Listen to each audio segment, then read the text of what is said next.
You mentioned about the difference between B2B and B2C, and I love that you brought that up because I feel like this is a big noise in the conversation within B2B, because like every B2B marketer is like, oh, I wish, we could use B2C tactics because it's so cool, and we're here trying to generate pipeline, and I think this is where the conversation starts getting interesting because there is no reason whatsoever for B2B companies not to use B2C tactics, right?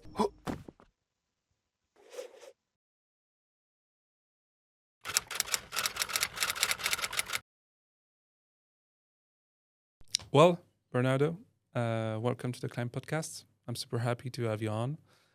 We discussed a little bit before, but of course now is really the time to get to know each other.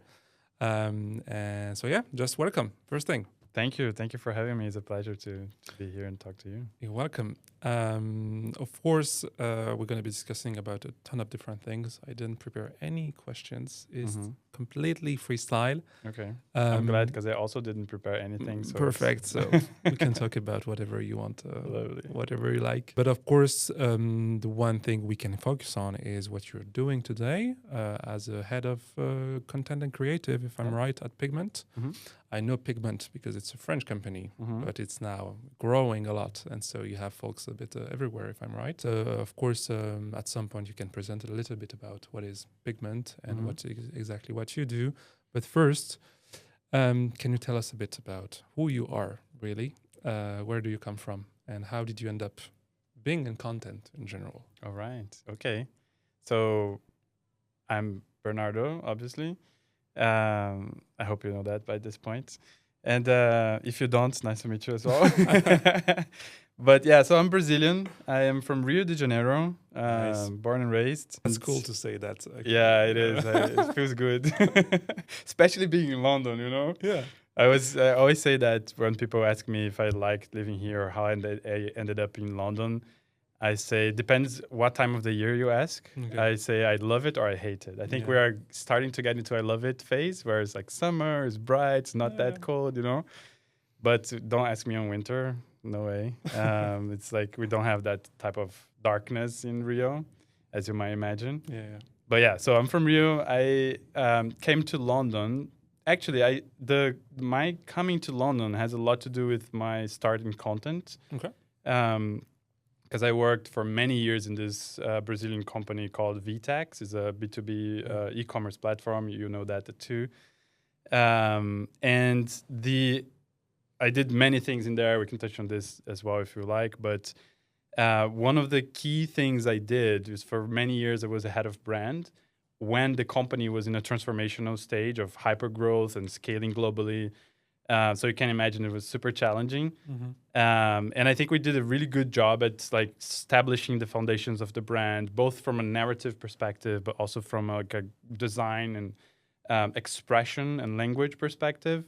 That it was the first time that the whole company, and that is a hyper growth companies, they're very hard to keep consistent and consistency. So we managed to do that, like basically by trial and error. And over these years as head of brand, I also had the opportunity to touch on culture, right? So it was a proper brand building exercise for that, From end to end, really. From end to end, yeah. And I think the success of that initiative made my role as head of brand really relevant globally. It was always a global scope, but the company was, as I was saying, like the company was expanding to all over the world, literally. Like we had plans already for APAC and was very strong in Latin America at that time, establishing roots in Europe too. Yeah. And one of the kind of maybe more bureaucratic goals, but also like a business side, was to establish a headquarter in the UK, in London specifically. So one of the founder CEOs was here in London, and he was assembling this kind of senior leadership team to make this headquarter a relevant part of the company. So he invited me over to kind of bring that culture side of things, but also to start this new discipline, which is content. Yeah. So I have zero content background as, maybe as a consumer, but my background is all in graphic design, and it was a pretty interesting challenge. And here we are. I think like maybe we can go back and forth on this story, but jumping forward a little bit, I think what I realized about this move was, at the time, was zero thought through. I was like, fine. First thing I said to him was like, you need to take me to London because I've never been there. So if you want me to move there, at least, give me a week just that I feel the place. And like 4 years in, having like this experience with content and brand, I think this is a really interesting spot to be as an in-house leader.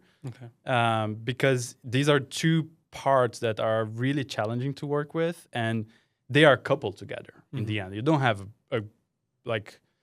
you can have, but it's much harder to have like a influential or relevant brand without proper content to tell the story, and vice versa, right? If you have just content but don't have a brand strategy, then you kind of, die somewhere in between. So it's a really interesting mix that happened to me. Is that correct? I think so. Happened to happen. Anyway, and I'm really thankful that it worked out. Yeah, nice. I think so, at least. And so also one thing is, from what I remember, is that you mostly work for B2B companies. I only worked for B2B companies. And is this like something you decided to really, or is it just because of networking and stuff, and then it happens that you like also working, I bet, for B2B companies? Yeah, no, no, I didn't think it's true as well. Like at some point I realized, like 10 years later, I was like, oh, actually all my experience is in B2B, and I actually think that's a great thing. Because when I started in B2B in-house, that was not like a very common move to make. Coming out of university, working within a company was a bit weird. I remember talking to my friends. They're like, oh, I can't imagine working, for a company. Like they were all like in studios or having their own practice. Yeah. I did have my own studio at the beginning, like beginning. That was one of my question, actually. Yeah, I did. I started like that. So it's not all it, but it's like few years, and it was very informal as well. And actually, my first in-house work, job, came through the studio. So it was a project that basically got me incorporated within the company, and I was like, oh, fine, I'm here already, so let's keep it going. And I don't know, it's about 14 years later, here we are. I get it. I mean, and also it makes a lot of sense because one thing, and I think it's one of the big question I wanted to ask you also, is you're a content guy. And content in B2B, most of the time, you get to have like 5 years or 10, you're 10 years late when you compare it to B2C content. And so how do you also approach that in your work, and what codes maybe from B2C you apply to B2B, and what would be for you like the best practices for B2B content creation? Okay. Yeah, that I don't know if I have the full answer, but we can try probe into a few areas, right? I think, so I am a content guy, I'll take that, but I also think myself a lot as a brand person because my background is all on that, and I think any content strategy or initiative that you will ever start has to start with the brand. Yeah. So I think that having that brand foundation well kind of oiled is key. It's crucial to anything you do in the content front. Yeah. So knowing who your audience is, what you want to, talk to them, what is the message that you go into the market, and all of that. I consider that part of brand work, and then content takes this and turns into stories, basically, right? So that's the first thing. I think the second thing is, you mentioned about the difference between B2B and B2C, and I love that you brought that up because I feel like this is a big noise in the conversation within B2B, because like every B2B marketer is like, oh, I wish, we could use B2C tactics because it's so cool, and we're here trying to generate pipeline, and I think this is where the conversation starts getting interesting, because there is no reason whatsoever for B2B companies not to use B2C tactics, right?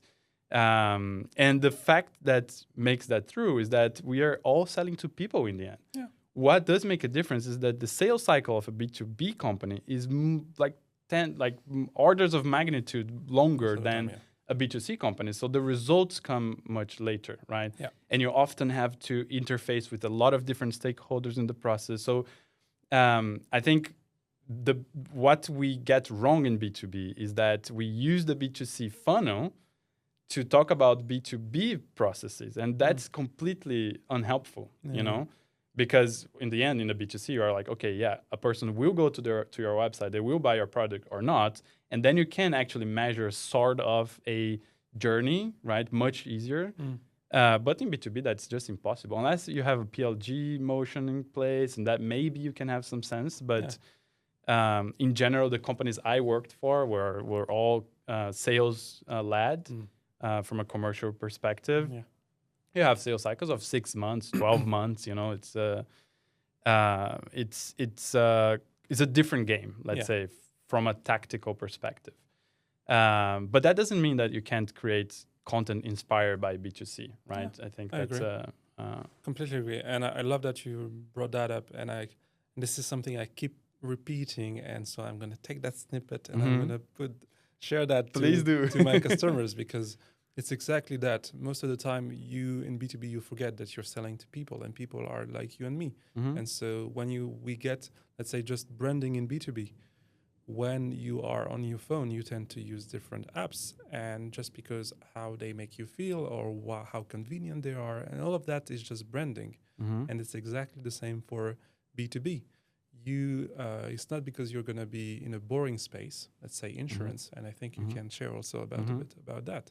You don't have to be just boring just because you're in insurance. You can just, maybe it's not really sometimes about boring, it's about how do you express also being professional, but at the same time, you can share emotions about what you do. You can be cool, be something, you know? So yeah, completely agree with that. And actually, so if you can share a bit about it, because I think before Pigment, you worked for Insurewave, if I'm right. Insurewave, correct. So how also did you approach the branding part for such a company? Yeah, it's a good point. Insurewave was an interesting experience for a couple of reasons. I think I stayed there for very little compared to VTEX, right? VTEX was like 8.5 years. Insurewave was a little less than 2 years. Yeah. So it's a packed experience in a very short time. Yeah. And I think I would just make one intro to this, which is I had a big resistance of going to Insurewave, starting there. I was invited to by a former colleague, and she was leading marketing initiatives there. And I was like, it's working with insurance, B2B. I'm not really sure. You know, the website was terrible. I was like, oh God, where I'm getting to. And it's actually, insurance is boring. Yes, it is totally boring, but it's also so interesting because there is so much history of how insurance came by, and it's funny that some of the practices are still around, like 300 years later, they still do the exact same thing sometimes. So if you can imagine, there's a lot of paper going around, and I think it's a sector ripe for disruption in many senses, and there are a lot of people trying to do that. Insurewave is one of those companies on one particular aspect of the business. But I think the main challenge from a brand perspective is that you are always pursuing a serious tone, but you can't be so serious that it's boring. So what are the key things that you can bring into a brand that make it stand apart from everybody else, but actually also be part of that group of brands, right? And I think finding that balance, to be honest, I think is the challenge of every B2B company or every B2B startup, I would say, or scale up, right? Like companies growing. Because you are the more you grow, the bigger are your competitors and the more established they are. So you have to find this differentiation from a brand perspective, but you also want to be recognized as part of the pack, right? If you are in a Gartner quadrant, for example, if you look at all of them, you want to be seen as competitive, even though you are not a leader, right? Because it takes time to get there normally. So I think this is, I would say, is a big challenge. And at Insurewave, I had the opportunity to work on this, deliver the project, and then I didn't evolve the brand a lot because, as I said, I spent like 2 years, but it was a quite impactful short period in there. Especially if you compare before and after, for sure. Actually, you're helping me with the transitions. Okay. Because you mentioned the quadrants. Yes. And I saw it on your LinkedIn banner. Yes. And so I guess it's a big thing for Pigment, definitely. Yes. Because if you use it as a main marketing asset. Mm-hmm. So can you tell us a bit about Pigment, if we dive into this topic? Just let's say first, what is it? Mm-hmm. Because it can be a complex tool to discover when you don't know about it, and then of course what you do there. Of course, yeah. So Pigment is an AI native performance management and business planning platform, meaning that enterprise companies and corporations in general from a certain size, they have these planning cycles where they think about their budgets or forecast some numbers or set quota planning for their sales teams, or think about like their supply chain, or anything literally like has a planning function, right? And the planning process normally, maybe this is changing, but normally either happens on an Excel spreadsheet, still, yeah, exactly, or they have like a point solution or a specific platform like Pigment to do that, right? The thing about Pigment is that Pigment is a pretty new company, I would say, like last 5 years old around, which means that it was built with a foundation of current technology, right? And most of our competitors, the relevant competitors, are built from old technology, right? And like old paradigms of technology, let's say. That makes Pigment have a key differentiator from a technology perspective that puts us much further than any other company in the space right now. From an innovation perspective, from a scalability perspective, from a usability perspective as well. I was mentioning yesterday, I was recording some customer stories, and one thing that we hear recurrently from our customers is how good it is to use Pigment from a UX perspective. And we did invest a lot to have a great product design team. And I would even risk saying that Pigment is probably one of the first tools that are built for finance people that actually are good to use. Because if you think about all the finance products, they're boring, to rephrase you. They're hard to use. They all look like Windows 95 somehow, or they're just not intuitive. They're not thought as a design process, right? So I think all of these make Pigment a very different competitor or a very different company in the landscape. Not to mention AI as well, because as I mentioned, like the data infrastructure allows us to leverage AI in a way that, so far as we know, no other competitor can, because of that data architecture. So I can go on and on, but no, it's super interesting. You do have to answer me about what you do exactly. All right. Okay. At Pigment, but first I wanted to just jump on something you said. Okay. The first word you mentioned when describing Pigment is it's an AI. Then you said something. Yeah. How do you use AI in your copywriting and content strategy, and not just as a buzzword? Okay. In my role. In your role and as at Pigment in general, because you used it to describe Pigment, and I'm wondering why it's so important that to say it's an AI first company. Okay, so let me break it down in a couple of things. First, let me talk about Pigment AI, right? So what AI is important for Pigment because if you think about the role of a financial analyst, they have to gather a lot of data. Sometimes just this process takes 80% of their time. And then the 20% left, they spend interacting with this data, like filtering it, visualizing it in different ways. And then like maybe 5% they spend actually finding the stories that these numbers are telling. With the capabilities that AI are kind of evolving to have, right? Means that all these 80% that any analyst, financial analysts do kind of gathering the data and finding the right data and all of that can be done in a few minutes, maybe, a couple of, maybe a little longer depending on the analysis you're running. With AI. With AI, yeah, exactly. Meaning that we can actually invert that time spent, right? So maybe they spend 20% figuring out what type of data they need with the help of AI, and then the 80% left, they can actually run analysis, they can actually tell stories about it, they can actually plan from these insights that these numbers brought up or surfaced. But some of the customers I've been speaking to, they're not yet adopting some of the AI capabilities that we have, but they are already seeing a lot of time saved because of even without using the AI features, they already see that because of the nature of the platform. Yeah.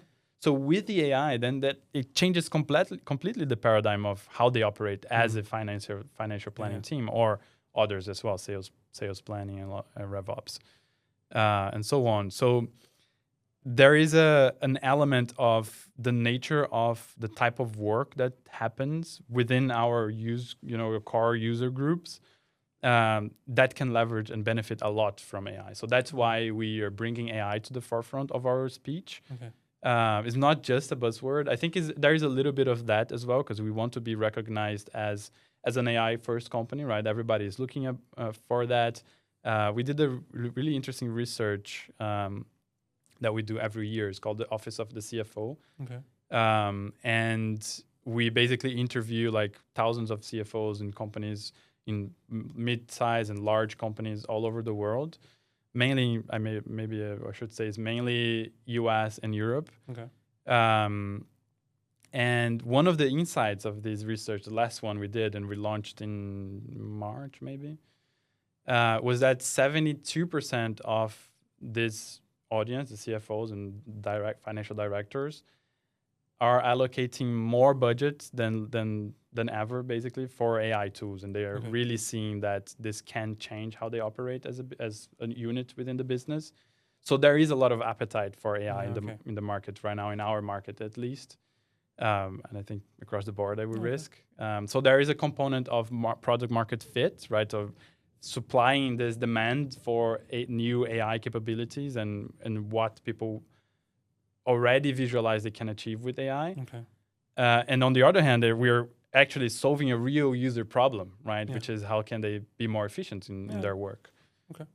So a long answer. No, I get it. And it makes me think, I'm not your typical persona, definitely, but I think it's a question potentially your personas have, is how do you build trust around AI and at the same time talk about, AI is going to touch your financial data.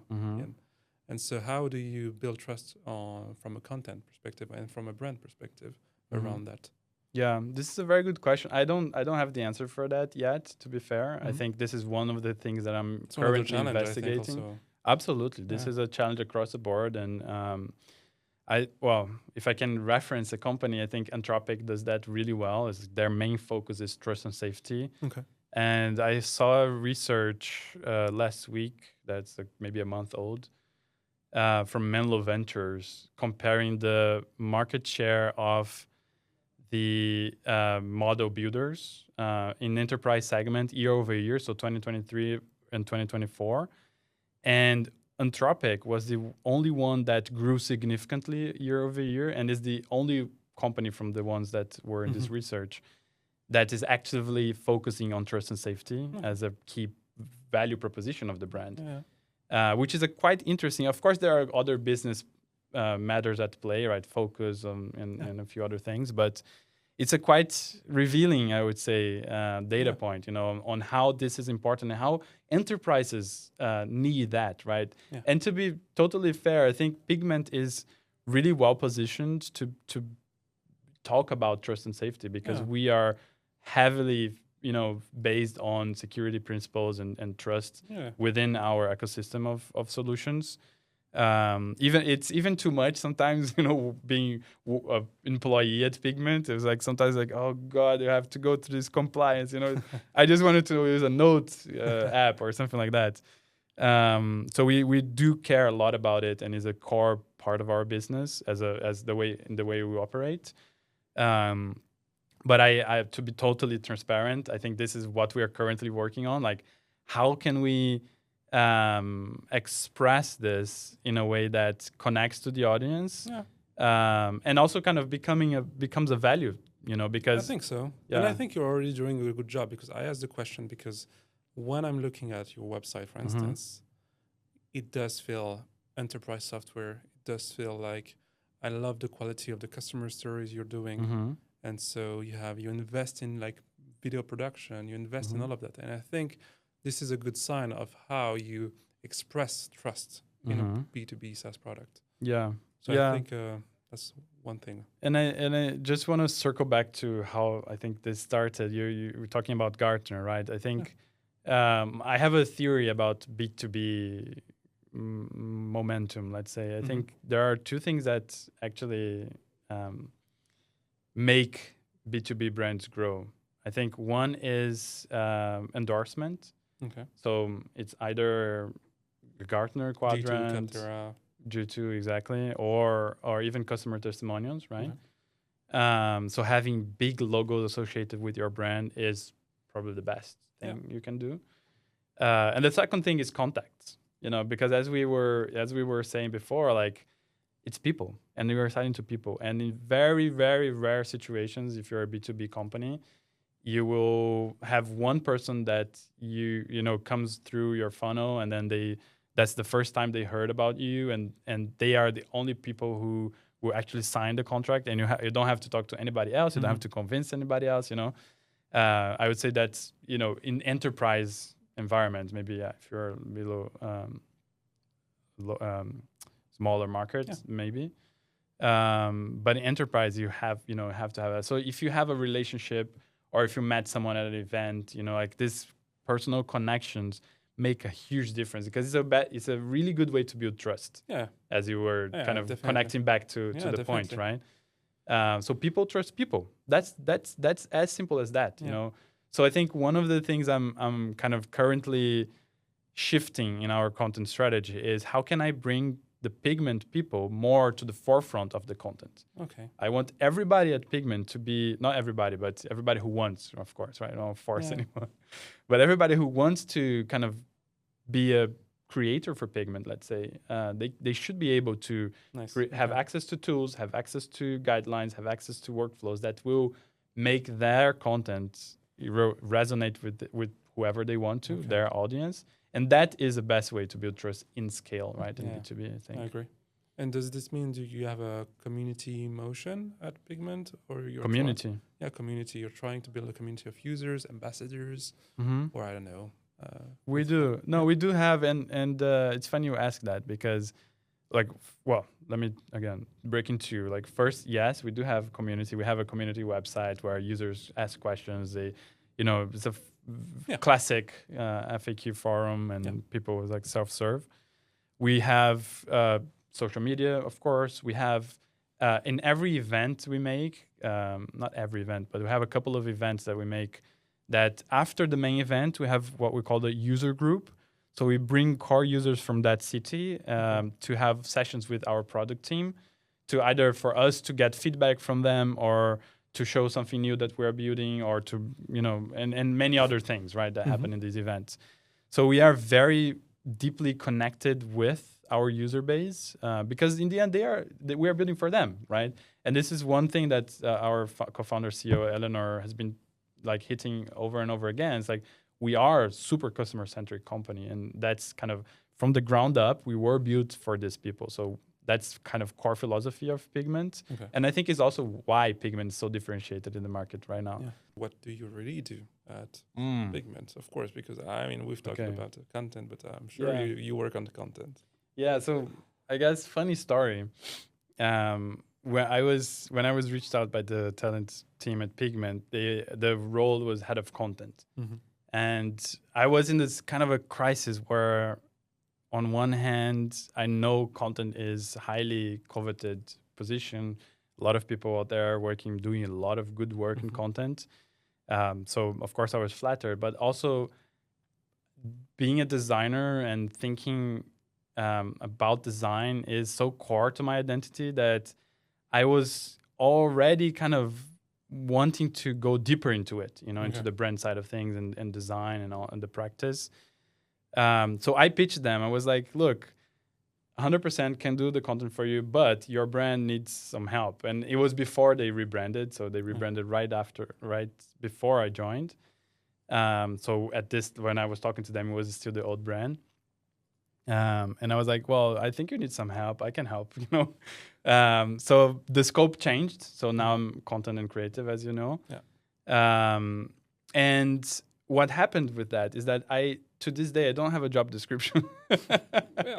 Yeah. So, just to put it out there, which is fine. I'm totally fine with that. But I think trying to describe my role at the moment, I think we have obviously these two areas, the content team and the creative team. Yeah. The creative team is responsible for delivering all of the assets, visuals, and, deliverables for everything that marketing does. And we would love to do what every other, team in the company does too. But it's just we don't have the capacity for that. So we kind of sometimes help with outsourcing or stuff like that. And I know a good agency if you need. Yeah. There is we just kick off with the agency on Tuesday. Too late, but yeah, who knows next time, or maybe a project. Who knows? So we have that side of things, and I would love to talk a little bit about the challenges as well. And on the other hand, we have the content team who produce with one person, is George, who's incredible, but produces all of mainly the thought leadership content. Okay.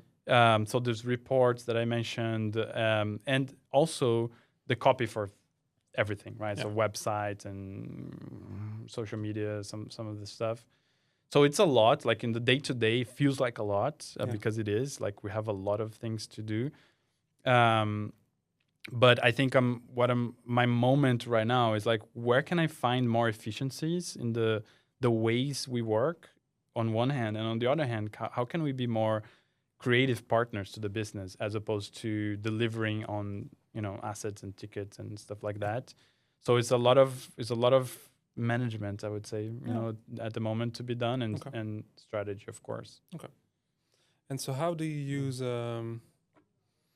because you talked about the guy working on in your team who's working on reports and so on. Mm-hmm. I'm always wondering when it comes to that kind of jobs, copywriters and so on, with the big role and big thing that we have with AI. How did you embrace this AI motion? Mm-hmm. Does it really help to make a difference? How do you still say, okay, I do need to have a person that does copy and not just the AI? Mm-hmm. I have a big philosophical, I don't even know how to name it, it's not even that. I don't know what the belief is. That's the issue, I just have a question, a big philosophical question maybe, which I use a lot. I use AI like multiple times every day, obviously. But I think my key thing is how it feels wrong to me, at least, because I'm also there is a lot of craft, right, in the way I approach work, right? So craft of writing a good piece of content, craft of writing of creating a good brand, and the design details of things and all of that. So how do it feels that I'm cheating if I put a prompt on ChatGPT, spills out a text, like an article, and then I post on the blog, and then a human will read that, and I put my face on it, and it was like, I actually didn't write that, So I do kind of battle this feeling a lot. Normally I don't post things these days. I create a lot of things with AI for internal use, for alignment, for polishing some of my ideas, So I think it's a great helper on making things more efficient. How can we still use AI to optimize the workflows without leaving the human out of the creation process, So I'll give you an example of interesting way we're experimenting with AI at the moment.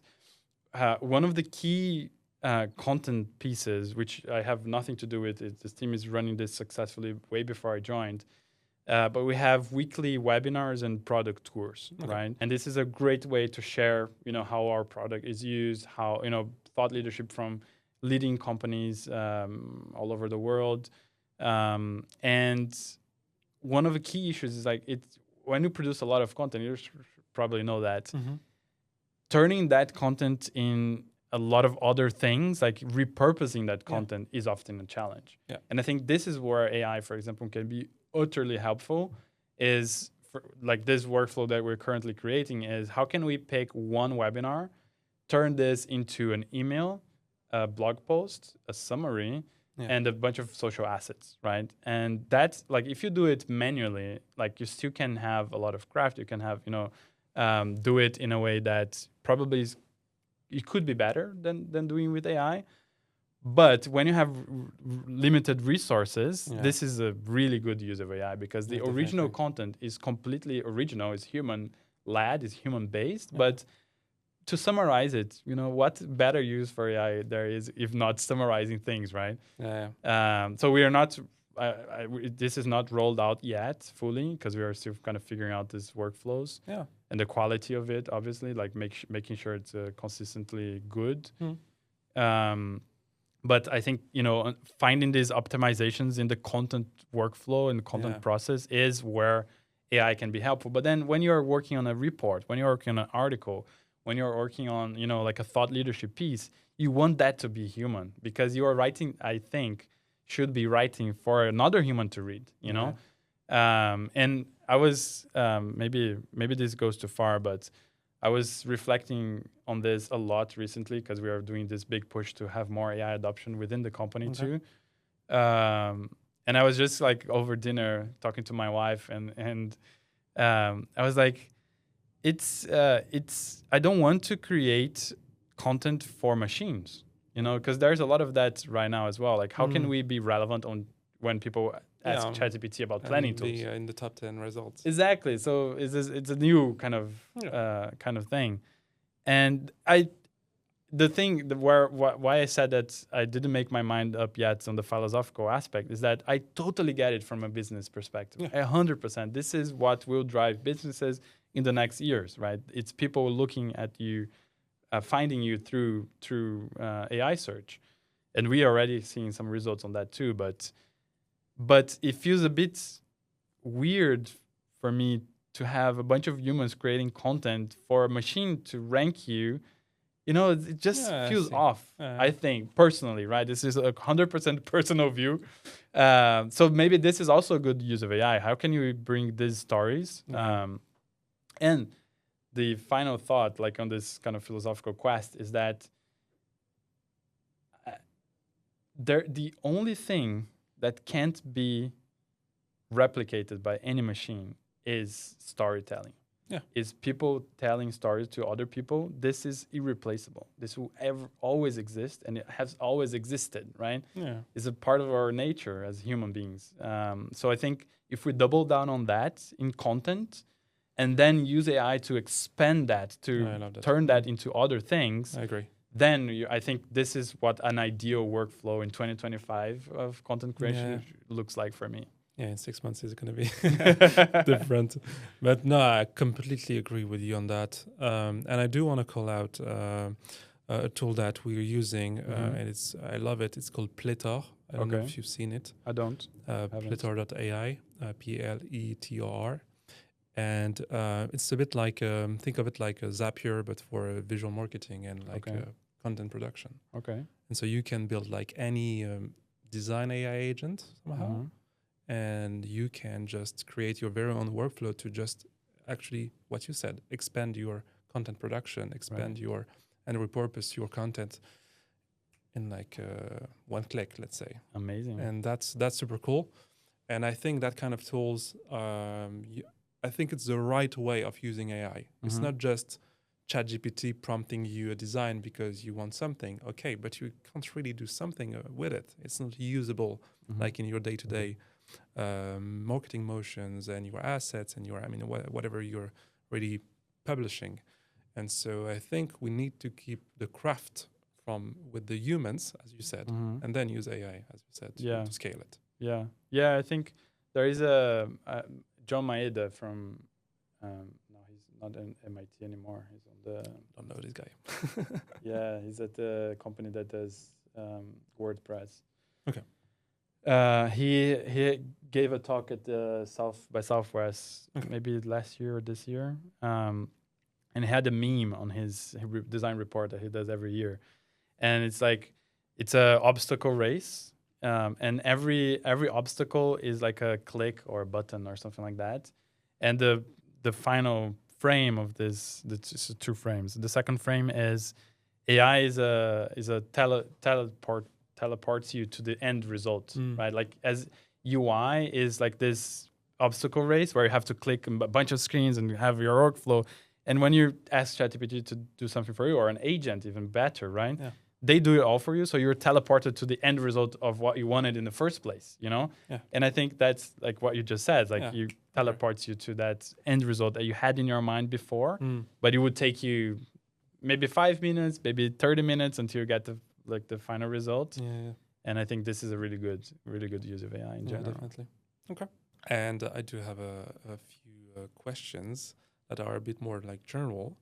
You talked about the fact that you're a dad. So how is it's a question I love to ask. How is your work-life balance these days? It's terrible. Because having a a job that I bet you like and that you want to invest time in, and at the same time balancing that, it's also a piece of advice for me in general. Okay, you're becoming a dad? Not yet. Okay. At some point maybe. But okay. Yeah, so it's terrible. It's really, at the moment, is really, really tough for me, particularly. And I talk about this all the time with my wife and friends and even coworkers. And I think it's also, like, it's a bunch of things, right? I think having a small kid is very demanding emotionally. If you, of course, like there are multiple parenting models. My parenting model is very engaged. I participate on everything from the start, and I think that child should be. But that has a cost as well, right? The emotional and physical demand sometimes is a lot. So that, of course, has an impact on work, because sometimes I just don't sleep at all the whole night. And how can I, start next day 9 o'clock, work on to 6 o'clock? And it's just too hard. Yeah. So one, I'm having loads more coffee than I used to, 100%. I think I gave into AI a little bit because of that too, and in a way, like I'm very comfortable of sharing words and kind of talking helps me articulate what I'm thinking, right? So I have this process where I like to talk and write down things and all that. But when you're not sleeping for a month, that's harder. It's harder to kind of put your ideas together and make sense of them in a well-articulated way, where you can get away with. And that's where kind of I was like, okay, I have these disparate thoughts, I'm putting this into ChatGPT, and it helps me. Okay. Oh, actually, yes, that's exactly what I had in my mind, but I couldn't articulate it like that, Okay. So it kind of helped. I think it's. I'm very happy that I'm a parent in the ChatGPT era, because it does help 100%. Okay. I think if you're thinking about it in the future, then it's going to be much easier. Nice. Okay. I hope. But honestly, I think it's 100% worth it. I think, my son is 14 months old, and it's just the most delightful thing ever. However challenging it is, it's magical. It's like, it's a human being, it's crazy. And he walks and talks and goes to the nursery and comes back, and it's like, I don't know. It's really like when people say it's hard to describe it is, because I don't even have the vocabulary for that, I would say, But yeah, so work-life balance, it's hard as a parent of a small kid. I think it's even harder for moms, honestly, in general. And coupling that with a high demand job, with high stakes as well, where you kind of constantly need to innovate and think of new things. It's really tough. I won't lie. Okay. But it's possible, and it's... you're doing it. Yeah. Fingers crossed. And final question, we only have a minute left. I love that one is what if you were not a designer in brand and content? What would you do? Good question. I don't know. I have this fantasy that would be an artist, you know. I was just kind of, I don't know what medium of art would it be. I generally suck at art, to be fair, but I think, if you practice enough, you might be, might get somewhere. Yeah. But I don't know. It's a good question. I keep changing that over time. So if you ask me a few years, I'll probably say something else. We're going to do another set in a year or 6 months, and we'll see. But I can see myself, just kind of, having, I'm having a good time workshop here. And workshop, little atelier, back of the house. Nice. Okay, sounds good. Amazing. Well, Bernardo, thanks a lot for taking your time today, answering my questions, talking about, of course, Pigment, what you did before, and some key learnings on how to be a dad in the ChatGPT era. Yes, amazing. Thank you for having me. It was such a pleasure. You're welcome.